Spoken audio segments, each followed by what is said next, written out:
অজু করা নিয়ে চাঞ্চল্যকর তথ্য দিয়েছে এক অমুসলিম স্বাস্থ্য বিশেষজ্ঞ। অজুর তথ্য নিয়ে তোলপাড় শুরু হয়েছে বিশ্বজুড়ে। বিজ্ঞানীদের দেওয়া তথ্য শুনলে অবাক হবেন আপনিও। কতটা সুন্দর আমাদের ধর্ম। প্রিয় দর্শক, আপনি যদি মুসলিম হয়ে জন্ম নিয়ে নিজেকে ভাগ্যবান মনে করেন, অবশ্যই আলহামদুলিল্লাহ কমেন্ট করবেন। আজকের ভিডিওটি সম্পূর্ণ দেখলে নিজেকে মুসলিম হিসেবে আরো বেশি ভাগ্যবান মনে হবে। একটা মানুষ দৈনিক 5 বার অজু করলে তার শরীরে কি কি ঘটে ও কতটা উপকারী সবকিছুই জানবেন আজকের ভিডিওতে। ভিডিওটি সম্পূর্ণ দেখবেন এবং ইসলামের আলো ছড়িয়ে দিতে অবশ্যই ভিডিওটি শেয়ার করবেন। 1 নম্বরে হাত ধোয়া। অজুতে প্রথমে উভয় হাত কবজি পর্যন্ত 3 বার ধৌত করতে হয়, তারপর কুলি করতে হয়। যদি হাত না ধুয়ে কুলি করা হয় তাহলে হাতের জীবাণু মুখের ভেতর দিয়ে দেহ অভ্যন্তরে প্রবেশ করে জন্ম দেবে অসংখ্য রোগ ব্যাধি। আধুনিক বিজ্ঞান বলছে হাতের মধ্যেই রয়েছে মানুষের স্বাস্থ্যের গ্যারান্টি ও নিশ্চয়তা। 2 নম্বরে কুলি করা। অজুতে গড়গড়া করে কুলি করা সুন্নাত। চিকিৎসা বিজ্ঞানীরা বলছেন দাঁত ভালো থাকলে স্বাস্থ্য ভালো থাকে। কুলি করার দ্বারা দাঁত পরিষ্কার থাকে এবং পায়রিয়া রোগ থেকে মুক্তি পাওয়া যায়। তাছাড়া গড়গড়া করার দ্বারা টনসিল ও গলা ব্যথার অসংখ্য রোগ থেকে মুক্তি পাওয়া যায়। 3 নম্বরে নাকে পানি দেওয়া।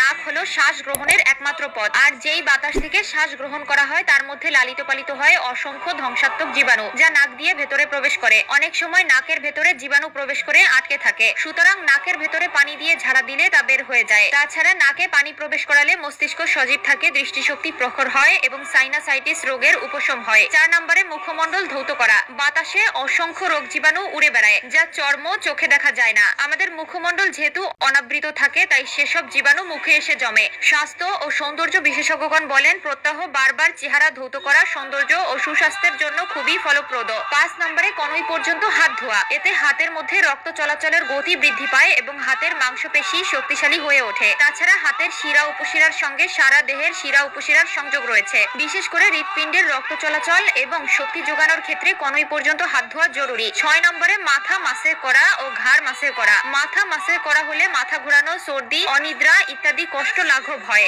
আধুনিক গবেষণায় প্রমাণিত হয়েছে ঘাড় মাসে করার দ্বারা মানবদেহে বিশেষ এক শক্তি সঞ্চারিত হয়, যার সম্পর্ক মেরুদণ্ডের হাড় এবং অন্যান্য অঙ্গ প্রত্যঙ্গের সঙ্গে। এরপরে রয়েছে পা ধোয়া। ধুলাবালি ও জীবাণু দ্বারা সবচেয়ে বেশি আক্রান্ত হয় আমাদের পা। তাই ইসলাম আমাদেরকে অজুর মাধ্যমে দৈনিক 5 বার পা ধোয়া এবং পায়ের আঙ্গুল খিলাল করার নির্দেশ দিয়েছে, যাতে আঙ্গুলের মধ্যে কোনো প্রকার জীবাণু আটকে না থাকে। পা ধৌত করা দ্বারা যেমন পায়ের পরিচ্ছন্নতা অর্জিত হয়, তেমনি সেখানে রক্ত চলাচল বৃদ্ধি পায় এবং কার্যক্ষমতা বাড়ে। ভালোভাবে পা ধোয়ার দ্বারা অবসাদ, অস্থিরতা, নিদ্রাহীনতা ইত্যাদি সমস্যা থেকে মুক্তি পাওয়া যায়। পায়ের সঙ্গে হৃৎপিণ্ড, কিডনি, পেট ইত্যাদি অঙ্গ প্রত্যঙ্গের সম্পর্ক রয়েছে। এ কারণে পা ধৌত করলে ক্ষুধামন্দা, জ্বরের প্রকোপ, মাথা ঘোরানো, যৌন দুর্বলতা প্রভৃতি রোগ থেকে নিষ্কৃতি পাওয়া যায়।